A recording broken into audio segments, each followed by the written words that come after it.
आप में से कुछ लोगों ने एक मूवी देखी होगी जिसका नाम है बत्ती गोल मीटर चालू।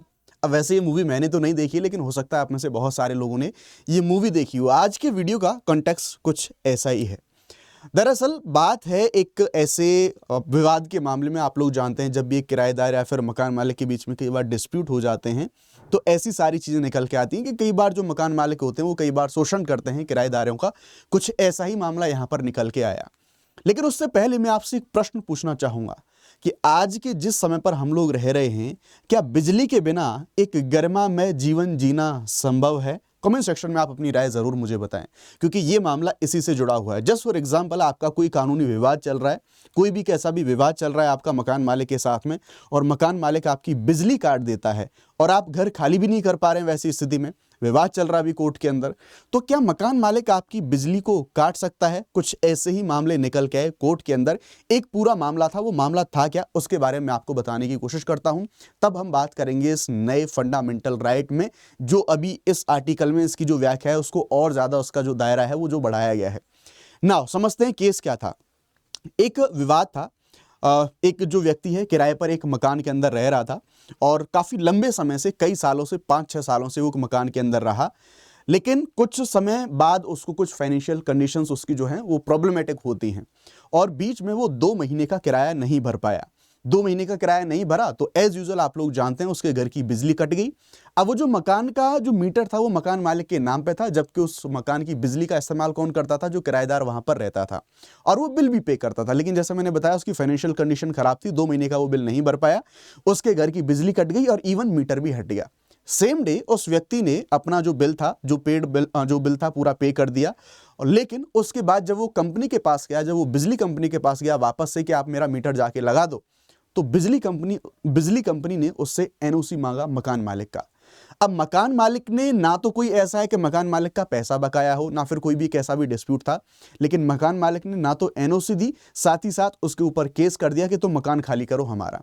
बस इसी चीज को उस जो किराएदार था उस किराएदार ने चैलेंज किया। हाई कोर्ट के अंदर ये मामला पहुंचा है और दिल्ली हाई कोर्ट ने इसी पर एक फैसला दिया।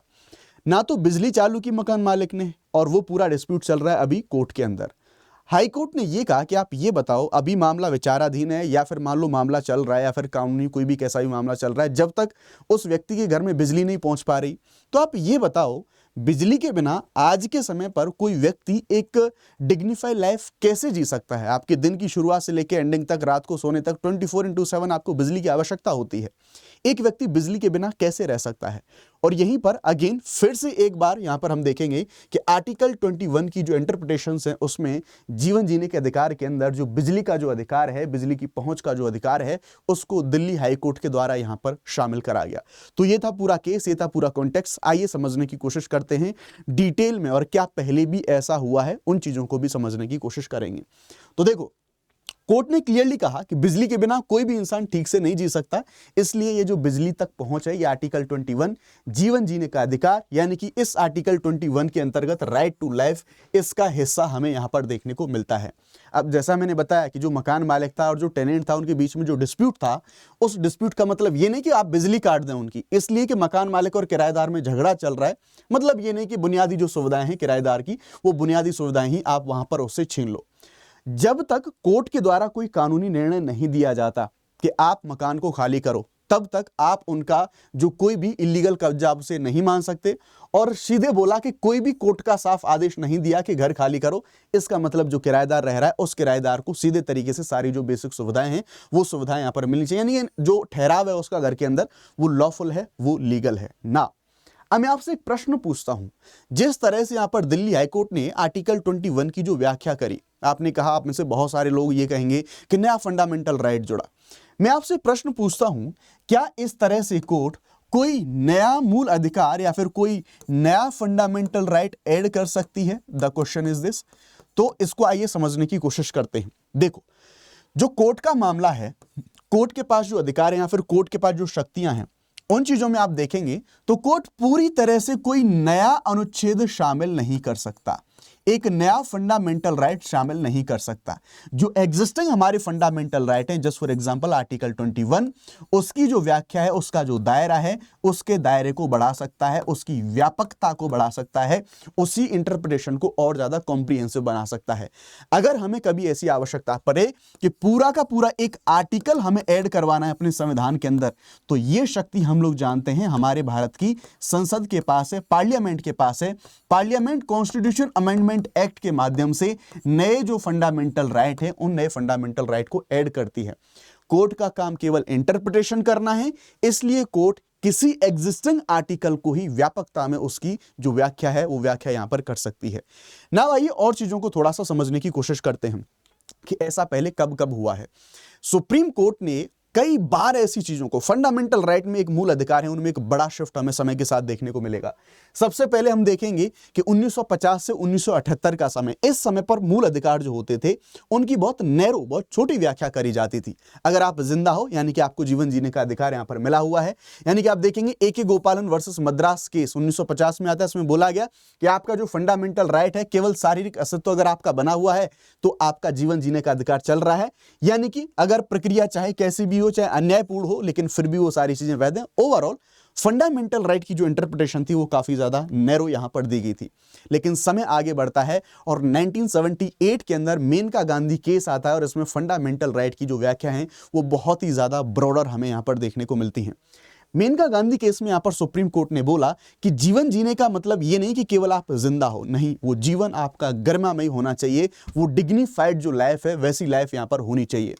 हम देखते हैं क्योंकि जो मेनका गांधी हैं उनका जो पासपोर्ट है, सरकार ने पासपोर्ट छीन लिया था, तो उसके विदेश जाने का जो अधिकार था वो रुक गया था, तो उन्होंने इस चीज को सुप्रीम कोर्ट में चैलेंज किया था। तो ये सारी चीजें हमें देखेंगे। तो उन्होंने इसकी बहुत ज्यादा विस्तृत व्याख्याएं तब से होने लग गई फंडामेंटल राइट में आर्टिकल 21 की।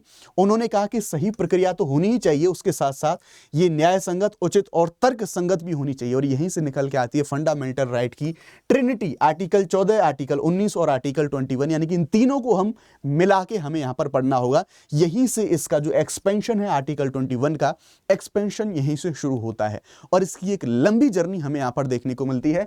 मल्टीपल एग्जाम में आप देख सकते हैं, एग्जाम्पल में आप देखेंगे कि इसी तरह से ओल्गा टेलिस जो हमारा केस आता है 1985 में, यहां पर बोला गया कि साहब आपका आजीविका का अधिकार है, वो भी आर्टिकल 21 के अंडर जीवन जीने का अधिकार है। बिना रोजगार की जिंदगी, कोई बिना रोजगार के जीवन कोई गरिमा में रहता नहीं। आप एस्पिरेंट होंगे, सभी लोग आप जानते होंगे, इस चीज को समझेंगे बहुत नजदीकी से। हुसैन आरा खातून केस में बोला 1979 में कि त्वरित सुनवाई का अधिकार भी आपका आर्टिकल 21 के अंडर जो हमारा फंडामेंटल राइट है वो देखने को मिलेगा। इसी तरह से सुभाष कुमार वर्सेस बिहार, ये 1991 में आता है, स्वच्छ पर्यावरण का अधिकार यहां पर मिला। हालांकि आज के समय पर अगर आप दिल्ली एनसीआर में रहते हैं तो ये फंडामेंटल राइट आपको मिला हुआ नहीं है, और अगर आप उसे क्लेम भी करेंगे तो गोल गोल व्याख्याएं आएंगी, ऐसा कुछ आपको स्ट्रॉन्ग मिलेगा नहीं। उन्नी कृष्णन केस, यहां पर बोला गया कि शिक्षा का अधिकार 14 वर्ष तक, और उसी वजह से हम देखेंगे 86वां संविधान संशोधन करके आर्टिकल 21A को यहां पर पार्लियामेंट के द्वारा ऐड कराया गया। 2017 में इसी तरह से केस पुट्टा स्वामीवाद में जो राइट टू प्राइवेसी उसको फंडामेंटल राइट यानी कि आर्टिकल 21 में ऐड कराया गया। और उसी प्रकार से कॉमन कॉज केस में 2018 के अंदर हम देखेंगे कि हमारा जो इच्छा मृत्यु है, यूथनेसिया, उसमें भी जो पैसिव यूथनेसिया है उसको यहां पर शामिल कराया गया। और फिर अभी हम देखेंगे अनुराधा भसीन मामले में 2020 में जो इंटरनेट तक एक्सेस का मामला है वो भी आर्टिकल 21 के तहत जीवन जीने के अधिकार में शामिल कराया गया, क्योंकि बिना इंटरनेट के आप ना तो अपनी अभिव्यक्ति कर सकते, ना व्यापार कर सकते, ना ही आपका जो रीजनेबल रिस्ट्रिक्शंस लगेंगे वो भी तर्क संगत होने चाहिए। तो ये एक हमने जर्नी देखी, और इसी प्रकार से अभी जो दिल्ली हाईकोर्ट का मैंने आपको एक एग्जाम्पल बताया। तो ध्यान रखिएगा, संविधान को इंटरप्रेट करने का अधिकार न्यायपालिका को दिया गया है और वही इंटरप्रिटेशन करती हैं समय समय पर न्यायपालिका। और इसी तरह से समय के साथ जो हमारा आर्टिकल 21 है, जीवन जीने का अधिकार है, उसमें विस्तार, उसमें जो एक्सपेंशंस हैं वो हमें यहाँ पर देखने को मिल रहे हैं। तो ये था पूरा का पूरा मामला। बाकी आप लोग अगर अनअकैडमी के साथ जुड़ना चाहते हैं तो अनअकैडमी के जो टॉप एडुकेटर्स हैं उनकी जो फ्री कुछ वर्कशॉप्स हैं उनमें आप लोग इनरोल कर सकते हैं। कमेंट सेक्शन में या फिर आप डिस्क्रिप्शन में जाएंगे, आपको लिंक मिल जाएंगे। सभी की ये फ्री सेशंस चल रहे हैं, आप इनको अवेल कर सकते हैं। और रही बात हमारे ऑफर्स की, अगर आप अनअकैडमी के प्लस ऑफर से जुड़ना चाहते हैं तो 15 तारीख से सारे के सारे बैचेस शुरू हो चुके हैं। शुभ 50 कोड आप अप्लाई करेंगे तो आपको मैक्सिमम डिस्काउंट आप लोग यहाँ पर पा पाएंगे। तो ये था पूरा का पूरा मामला। Thank you. जय हिंद, जय भारत।